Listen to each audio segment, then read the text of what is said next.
제가 어렸을 때 많이 듣던 말 중에 하나가 윗목과 아랫목이라는 말이 있었어요. 아직도 기억이 나는데 어렸을 때 시골 가니까 저희 할머니가 저한테 이 아랫목으로 와라, 아랫목으로 그러길래 저는 딴방 가라는 줄 알았어요. 내가 나가야 되나? 네. 똑같은 방인데요.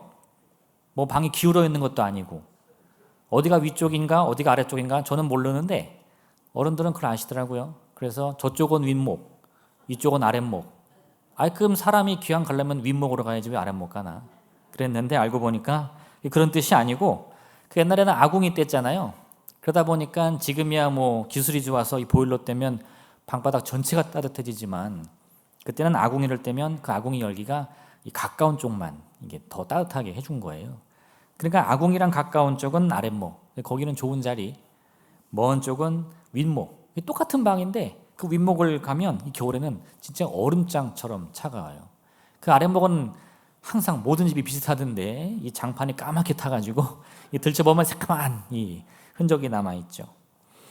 같은 방이지만요, 어디 앉느냐 중요하다는 겁니다. 귀한 손님이 오면 뭐라 그래요?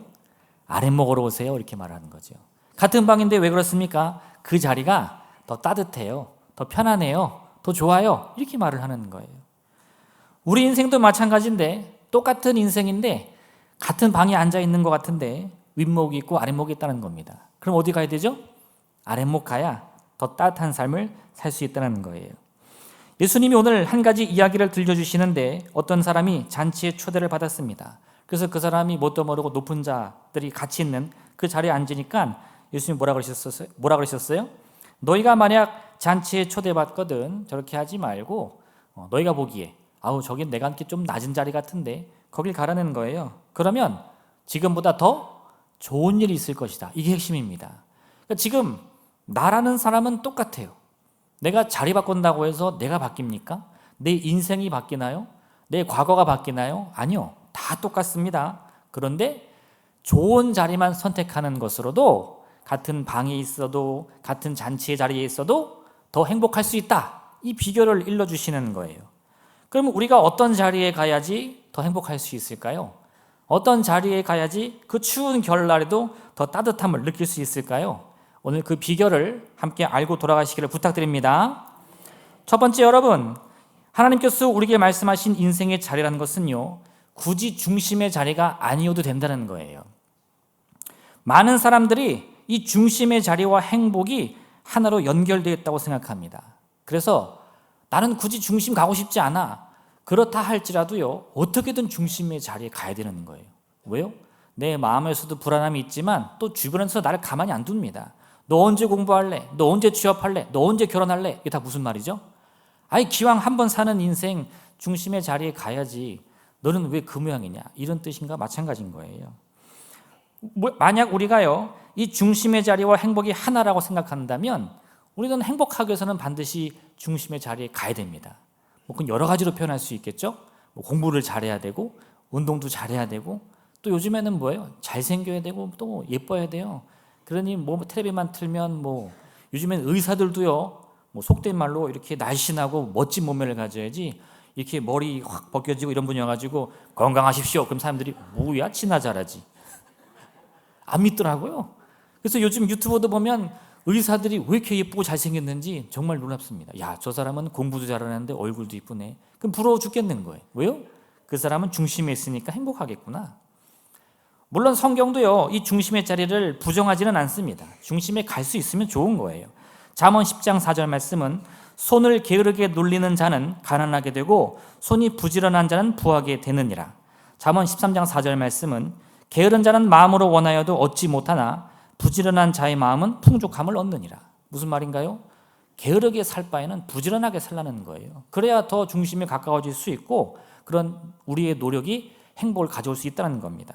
심지어 잠언 6장에 이런 말씀도 있는데 게으른 자여 내가 어느 때까지 누워있겠느냐? 내가 어느 때에 잠이 깨어 일어나겠느냐? 좀 더 자자, 좀 더 졸자, 손을 모으고 좀 더 누워있자 하면 내 빈궁이 강도같이 오며 내 곤핍이 군사같이 이르니라. 이 좋은 겁니까? 절대 아니죠. 게으르다 보면 가난이 이 강도처럼 몰려와서 네 인생 망하게 한다는 겁니다. 그러니 부지런히 사는 거 아주 좋습니다. 나의 이 가치를 높이기 위해 공부 열심히 하고 운동 열심히 하고 다이어트 열심히 하고 다 좋아요. 근데 문제는 뭐냐? 그것만이 내 행복의 유일한 길이다. 이런 믿음은 문제가 있다는 거예요. 꼭 잘생겨야지 행복하고 꼭 날씬해야 행복하고 꼭 공부를 잘해야 행복하냐? 그건 아니라는 거예요. 오히려 이와 같이 중심의 자리에 가야만 행복하다. 이런 생각이요, 더 극심한 스트레스를 주기 시작합니다. 그래서 우리의 생각과 마음을 억누르기도 하고요, 강박증을 가져오거나 정신적인 스트레스로 마음이 무너지기도 하는 거예요. 요즘에 그런 젊은이들 얼마나 많습니까? 심한 경우 성공을 향한 열망 때문에 오히려 실패를 너무 두려워한 나머지 도전 자체를 포기하기도 합니다. 어머, 나 실패하면 어떡해? 그러다 보니까 그 두려움을 벗어나려고 뭐예요? 아예 도전을 하지 않는 거예요. 아예 포기해버리는 거예요. 이런 잘못된 삶의 태도가 왜 오느냐? 중심의 자리에만 있어야 행복하다. 이런 강박증에 그 마음이 아프기 때문에 그렇다는 거죠. 예수님께서 이 땅에 오셨을 때도요, 수많은 사람들이 이렇게 생각했어요.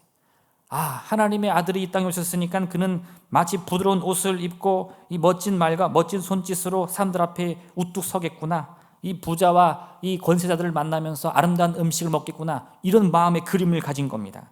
근데 정작 이 하나님의 아들이라고 소문난 나사렛 예수가요, 이 마을을 방문하면 어때요? 누구 먼저 찾아갑니까? 꼭 병자와 이 가난한 자들, 또 죄인들을 만나는 거예요. 그들의 눈물을 닦아주시고 심지어 그들의 몸을 어루만져 주십니다. 한 번은 바리새인 예수님을 초대하여 자기 집으로 식사 대접을 하러 초대합니다. 예수님이 그와 함께 식사를 하는데 그때 마침 그 동네에서 온 동네방네 죄인이라고 소문난 여인이 있었어요. 그 여인이 나사렛 예수가 그곳에 왔다는 소리를 들으니까 그 바리새인의 집에 겁도 없이 쳐들어가는 겁니다. 그리고 식사를 하시는 예수님 그 발 밑에 이렇게 서가지고 거기서 눈물을 흘리는 거예요. 근데 그 눈물이 또 예수님 발에 떨어지네. 깜짝 놀란 여인이 자기 그 머릿결로 예수님 발을 또 열심히 닦아줍니다. 근데 그 모습을 보는 이 바리새인의 마음이 너무 불편한 거예요. 왜요? 그 죄인과 이 만진다는 것은 예수님도 부정한 사람이라는 뜻이거든요. 그러니 바리새인의 속으로 이 사람이 만일 선지자라면 자기를 만지는 이 여자가 누구이며 어떠한 자, 곧 죄인인 줄을 알았으리라. 이렇게 생각하는 거죠. 저 여인이 누군지 뻔히 알면서도 저를 그냥 둔단 말이야. 이 당장 호통을 쳐가지고 뭐 하는 짓이냐? 이 자리가 어떤 자리인 줄 알고 썩 물러가라. 이렇게 해야 되는데 그거 안 한다는 거예요. 그러니까 바리새인이 아주 그 마음이 너무 불편한 거죠. 그런데 예수님이 그런 이 바리새인의 심중의 생각을 아시고 베드로를 부르십니다. 시몬아, 너 한번 들어봐라. 빚주는 사람에게 빚진 자 둘이 있어. 하나는 500데나리온을 졌고 하나는 50데나리온을 졌는데 갚을 것이 없으므로 둘 다 탕감하여 주었으니 둘 중에 누가 그를 더 사랑하겠느냐? 여러분이 두 사람에게 이 빚을 내주는데 한 사람에게 100만 원, 한 사람에게 200만 원 해줬어요. 둘이 같이 오더니 둘 다 막 울며불며 나 갚을 돈 없다고 봐달라고 해서 여러분이 큰 마음 먹고 알았어 없던 걸로 할게. 그러면 누가 기분이 나쁠까요? 누가 나빠요? 그 100만 원 탕감받은 사람은 기분이 나빠요. 왜요? 이럴 줄 알았으면 300만 원 굴걸. 안 그러겠어요?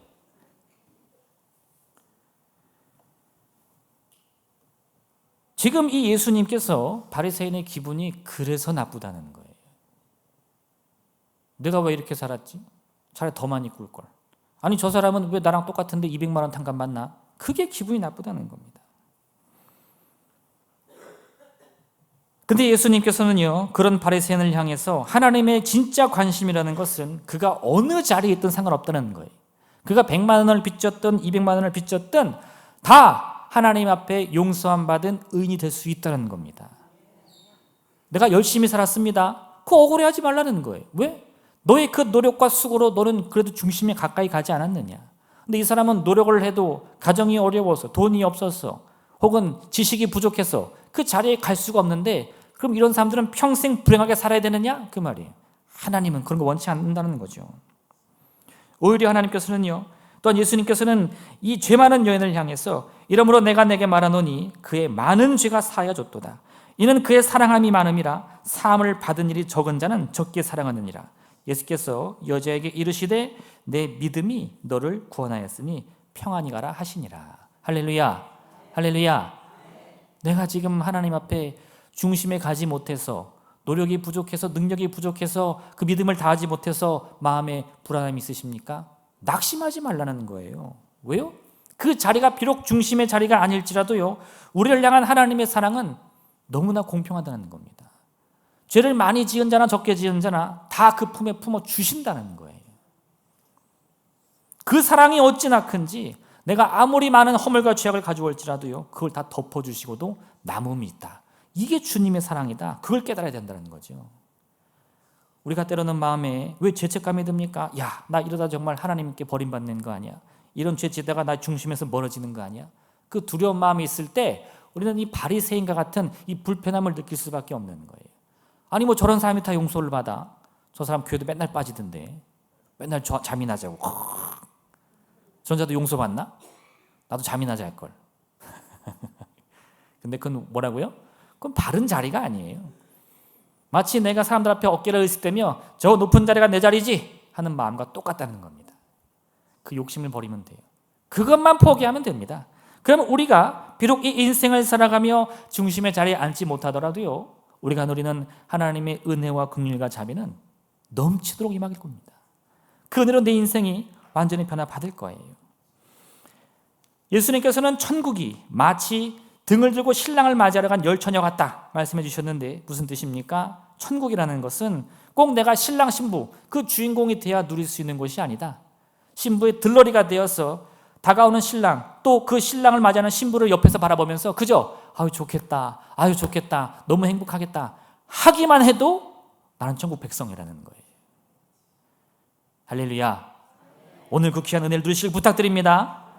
두 번째, 여러분, 우리의 자리는 반드시 함께하는 커플석입니다.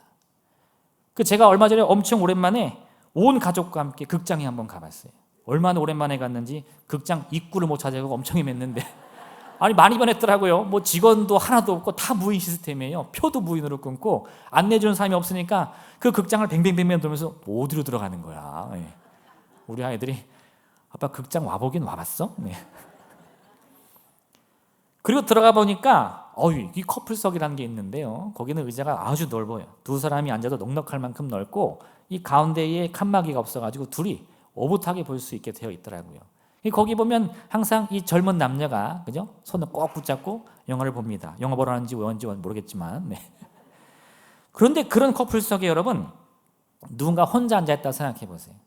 남자가 혼자 앉아있든 여자가 혼자 앉아있든, 그 본인은 못 느낄지 모르지만 그 이목은 갑자기 집중이 되는 거죠. 영화 시작하기도 전에 사람들은요, 온갖 상상을 합니다. 저 사람 왜 혼자 앉아있지? 약속하고 왔는데 싸우고 한 사람 갔나? 그죠? 아니면 돈 자랑하려고 저기 했나? 별 생각을 다 하는 거예요. 누가 물어보지도 않았어요. 저 사람들은 혼자 앉아있을까요? 묻지 않아도요, 왠지 궁금해. 왜요? 둘이 앉는 자리에 혼자 앉아있는 건 이상한 겁니다. 어색한 거예요. 잘못됐다고까지 말하기는 좀 어려울지 모르겠지만 그건 결코 이 보기에 좋은 모습이 아니라는 거예요. 우리 인생도 마찬가지인데요, 우리의 인생이라는 것은 항상 둘이 앉는 커플석으로 준비가 되어 있어요. 한 자리는 나를 위한 자리, 한 자리는 누굴 위한 자리일까요? 하나님을 위한 자리예요. 그렇게 나와 하나님이 함께 앉아있으면 뭐 세상 부끄러울 거 없습니다. 내가 누구이든 어떤 인생을 살았든 상관없어요. 하나님과 아름답게 알콩달콩하면서 그 인생 살아가면 되는 겁니다. 근데요, 그 커플석에서 하나님을 빼버렸어. 어떤 일이 벌어질까요? 온 세상에 집중을 받는 거죠. 너 왜 혼자야? 거기 둘이 앉는 자리 아니야? 너 헤어졌지? 너 싸웠지? 뭔 일 있었지? 아니야. 나 그냥 넓게 안고 싶어서 그래. 그 사람들이 그렇구나 하나요? 에이, 말만 그렇게 하지 뭐.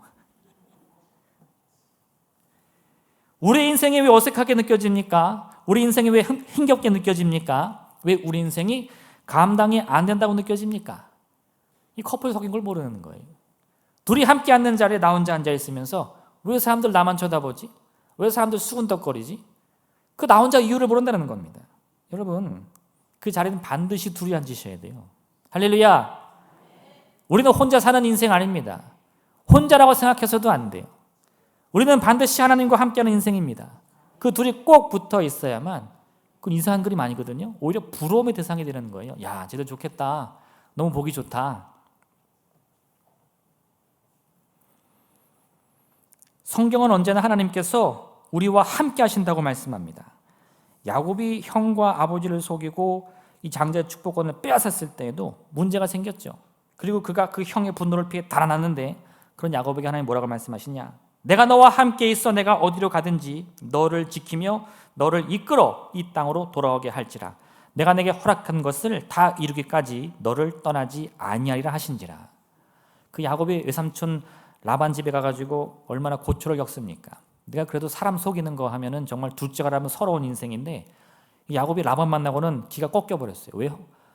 이 라반은 진짜 뛰는 놈 위에 나는 놈이에요. 어찌나 머리가 좋은지 이 야곱을 수십 년간 부려먹고도 월급 한 푼 준 적이 없다는 거예요. 그 찍소리도 못하는 거죠. 근데 그걸 어떻게 견뎌냈느냐? 이 야곱이 그 외삼촌 집을 향해 가는 그날 그 광야에서 눈물 가운데 누굴 만나요? 내 자리는 혼자 앉는 자리가 아니라 하나님과 함께하는 커플석이구나. 그걸 발견하는 거예요. 내가 지금까지는 육신의 눈으로만 바라보면서 하나님 어디 계시냐, 하나님 안 계신다, 나 혼자 앉아있다, 나는 고와 같이 버림받았다 했는데 그게 아니었던 거예요. 모세는 온 평생을 다해서 이스라엘 백성을 인도해 내었습니다. 그는 결국 성공해서 그 백성 전체를 애굽에서 이끌어내고 가나안 땅 향해 갑니다. 이 백성들의 어리석음으로 40년 동안 광야를 헤매야 했지만 그것도 다 견뎌냈어요. 그리고 그 모세가 이제 자기의 날수가 얼마 남지 않은 것을 알고 그의 후계 뒤를 이을 여호수아를 데려놓고 이렇게 말합니다. 모세가 여호수아를 불러 온 이스라엘 목전에서 그에게 이르되 너는 강하고 담대하라. 너는 이 백성을 거느리고 여호와께서 그들의 조상에게 주리라고 맹세하신 그 땅에 들어가서 그들에게 그 땅을 차지하게 하라. 그리하면 여호와 그가 내 앞에서 가시며 너와 함께하사 너를 떠나지 아니하시며 버리지 아니하시리니 너는 두려워하지 말라, 놀라지 말라. 이제 이 모세가 여호수아에게 말을 남길 수 있는, 자기 유언을 남길 수 있는 시간이 마지막일 겁니다. 그러면 아마 사람들은 그런 생각을 할 거예요. 도대체 어떤 말을 남겨야 될까? 내 자녀에게, 내 사랑하는 손주들에게 마지막으로 어떤 말을 남길까? 이거 고민해야지. 거기다 앉혀놓고 자 앉아봐라 하고 내가 말이야 1943년 어디서 태어나 이거 시작하면 애들 다 콕 졸아요. 그러니까 말을 짧고 굵게 해야 돼, 그죠? 그 한마디, 그럼 그게 얼마나 중요하겠습니까? 모세가 생각한 그 한마디가 뭐예요? 너는 두려워하지 말고 놀라지 마라. 하나님께서 반드시 이 모든 일을 마치기까지 너와 함께 하시리라. 모세가 자기 평생에 이 백성들을 이끌면서 뭐 때로는 기쁘기도 했지만 또 때로는 슬프기도 하고 또 때로는 괴롭기도 하고 때로는 하나님께 혼도 났지만 그 모든 과정을 겪으면서 한 가지 딱 그 마음에 품은 것이 뭐예요? 하나님은 언제나 우리와 함께 하신다. 그것만 이 여호수아에게 남기를 원했던 겁니다. 홍해가 갈라진 일들, 하늘에서 만나가 내려서 백성들을 먹인 일들, 또 반석에서 이 샘물에 솟아난 것들 다 뭐예요? 하나님이 하셨다 그겁니다. 그걸 깨달으면요 어떤 일이 벌어지느냐? 두려워하지도 않고 마음에 걱정 근심도 없더라. 이걸 일러주고 싶었던 거예요. 그러니 기본적으로 우리의 삶도 하나님과 함께하는 삶이다. 이걸 꼭 기억하셔야 돼요. 내 자리가 어딘가, 높은 자리 낮은 자리, 윗목 아랫목 그거 따질 게 아니라 어디 찾으라고요? 커플석. 할렐루야. 할렐루야. 어느 자리가 둘이 앉는 자리야. 그거 빨리 찾으셔야 돼요.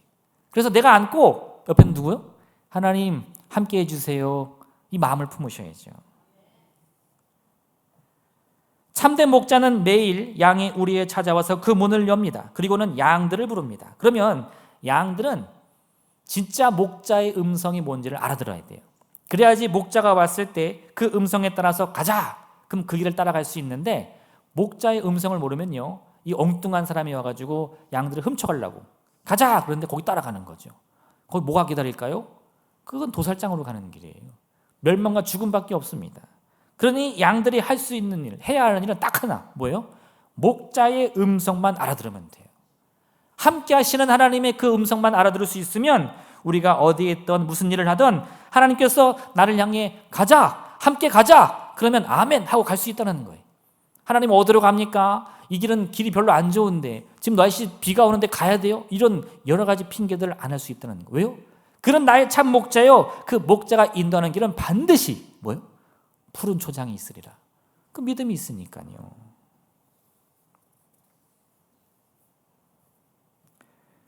요즘 젊은이들 사이에서 함께한다, 함께 산다라는 개념에 이 큰 문제가 생겼습니다. 왜요? 결혼도 하지 않습니다. 결혼해도 아이를 낳지 않습니다. 그 원인들을 여러 가지 묻고 따져보니까 한 가지, 뭐예요? 함께한다는 게 너무 힘들다는 거예요. 물론 그들의 이야기를 가만 들어보면 나름 일리가 있습니다. 결혼을 해도요, 이 남편은 이제 혼자 벌어먹고 사는 인생이 아니라 이 식솔들을 먹여 살려야 되니까 더 열심을 내야 돼. 더 열심을 내려고 했더니 더 중심에 가야 돼. 그러니까 더 노력을 할 수밖에 없습니다. 야근도 불사하고 주말도 다 반납합니다. 그렇게 돈을 더 벌어왔어요. 그 돈으로 이 집안도 건사하고 아이들도 교육시켰어요. 그 아이들이 크고 나오면 뭐 하죠? 아빠한테 뭐라 그러죠? 아빠 고마워요. 우리 희생해서 고마워 이러니까?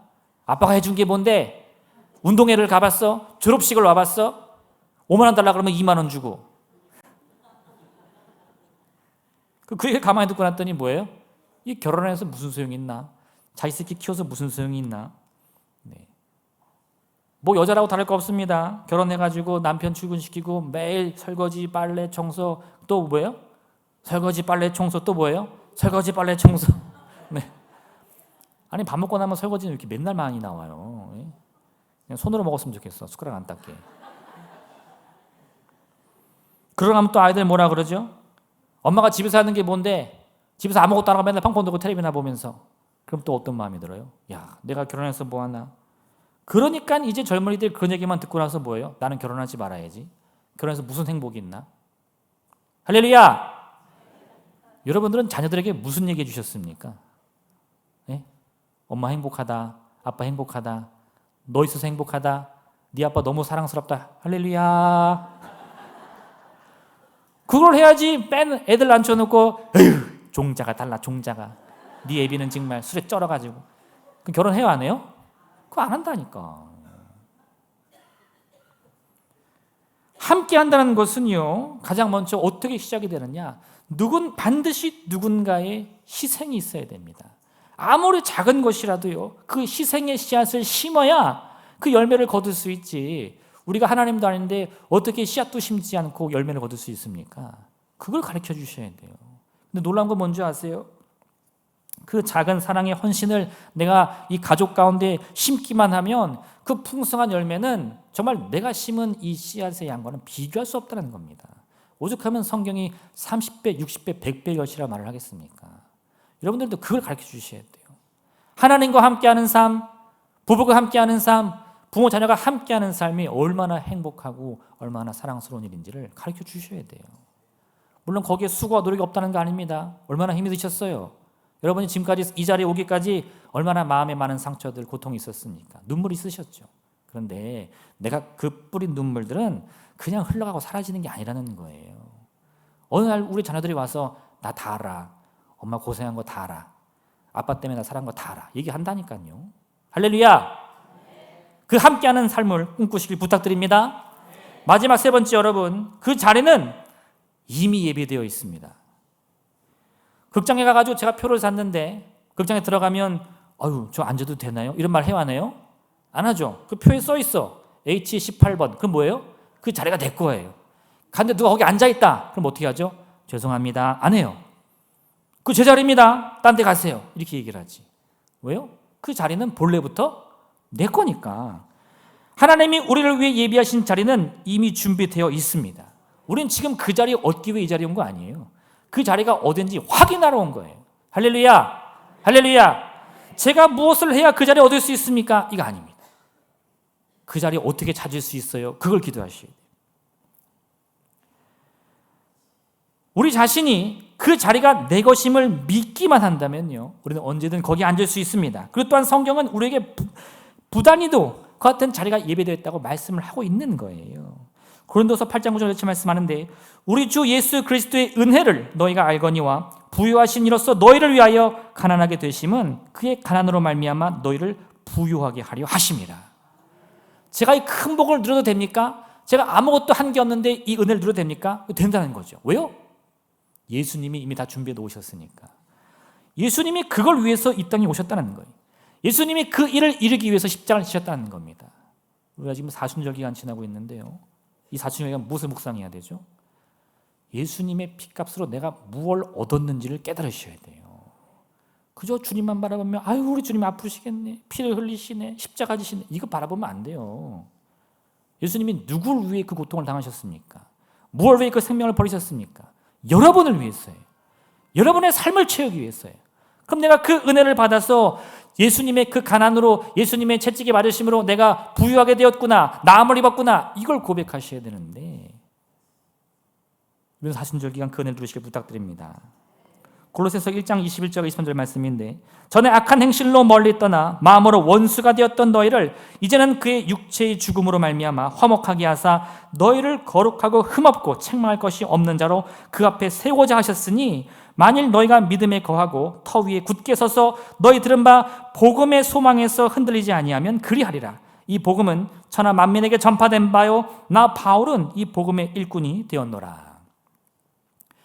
바울이 예전에 어떤 사람이었죠? 이 그리스도인들을 핍박하는 사람이었습니다. 근데 갑자기 그가 인생을 바꿔가지고 어땠어요? 이제는 예수님의 복음이라면 목숨도 아깝지 않다고 말하는 겁니다. 그러면 그 복음이 뭡니까? 지금 이 골로새서의 말씀을 보면 예수님께서 생명 버려 우리를 위해 준비하신 그 자리라는 거예요. 그 자리에 앉았더니 나는 흠도 없고 책망할 것도 없고 하나님 앞에 의로운 모습으로 서게 됐다는 겁니다. 할렐루야. 내가 바뀌었다는 거예요. 내가 변화받았다는 거예요. 그 이전에 내가 앉았던 자리는요, 죄악의 자리였습니다. 교만의 자리였어요. 그런데 어느 순간 그 자리가 바뀌어버렸어요. 왜요? 예수님이 십자가를 지심으로. 근데 정작 내가 그걸 모른다는 겁니다. 내 자리가 바뀐 줄을 여전히 모르고요, 나는 안 돼, 나는 못해, 나는 망했어, 이런 실패의 생각, 패배의 생각이 쪄들어 살아간다는 거예요. 저는 결혼해도 행복할 수 없어요. 저는 능력 없어요. 돈도 없어요. 결혼해도 자녀 안 낳을 거예요. 제가 무슨 수로 애를 키워요? 뭡니까? 해보지도 않고 이미 실패했다는 거예요. 왜요? 내 자리가 바뀐 줄을 모르니까. 그래서 바울이 그런 사람들 보면서 그 마음이 어찌나 답답한지, 야, 내가 너희를 깨닫게 하기 위해서는 내 생명도 버리겠다, 이렇게 말을 한다는 거죠. 오늘 우리가 마음에 품고 갈 수 있는 은혜라는 것은 무엇입니까? 그거는 내가 지금껏 한 번도 경험해보지 못한 은혜가 아닙니다. 이미 내가 다 누리고 있는 은혜예요. 근데 그게 정말 하나님께서 아무 값없이 주신 은혜다, 이걸 깨닫고 돌아간 자가 되어야 됩니다. 예수님께서는요, 이미 우리를 위해서 내가 누려야 할 그 모든 은혜의 값을 다 지불해 주셨어요. 그래서 나를 향해 뭐라고 말씀하시냐? 돈 없는 자도 오라, 아무것도 없는 자도 오라, 값없이 돈 없이 와서 먹고 마시라, 이겁니다. 우리의 자리가 비록 중심이 아닐지라도 행복할 수 있는 이유가 바로 여기에 있습니다. 내가 능력이 없어도요, 가진 것이 없어도 이미 하나님께서 이 성대한 인생의 축복의 잔치, 생명의 잔치, 구원의 잔치를 다 하나님의 능력으로 이루어 주신 거예요. 나는 뭐만 하면 돼? 그 초대장을 받고 아멘 하고 가면 돼요. 가면서도요, 아유 이건 내가 갈 자리가 아닌데, 그리고 아무렇게나 가면 안 됩니다. 거기에는 반드시 나를 위한 자리가 있다고 믿고요, 그 잔치에 합당한 예복을 입으셔야 돼요. 그 예복이 뭐죠? 믿음입니다. 이 잔치는 나를 위한 자리다, 하나님이 나를 위해 준비한 자리다, 그 믿음을 가지셔야 돼요. 그러할 때 우리는요, 그 넘치는 은혜와 축복을 아무 값없이 누릴 수 있다는 거예요. 사마리아 성이 굶주림에 빠졌을 때 하나님은 그 굶주림을 단 하루 만에 해결하신다고 그랬어요. 근데 그 이야기를 들은 이 백성 중에 한 명은 이렇게 말합니다. 아니 하나님이 어찌나 능력이 많은지 그걸 하루 만에 해결할 수 있습니까? 이렇게 말했어요. 그런데 엘리사가 그를 향해 뭐라고 말했냐? 엘리사가 이르되 너는 눈으로 보리라, 그러나 그것을 먹지는 못하리라. 우리가 믿음이 없다고 해서요, 하나님의 구원이 취소되는 거 아닙니다. 하나님의 계획이 꺾이는 게 아니에요. 하나님의 이 천국 잔치는 계속 열리는, 성대하게. 근데 문제는 뭐죠? 믿음이 없는 자는 그 잔치에 초대되어 그 잔치를 바라볼 수는 있지만 먹을 수는 없다는 거예요. 왜요? 믿음이 없으니까. 내 자리가 어딘지도 모르고 이 잔치는 나를 위한 것이 아니라고 생각하니까 먹지 못한다는 겁니다. 결국 여러분, 믿음만 있으면 돼요. 믿음만 있으면 돼요.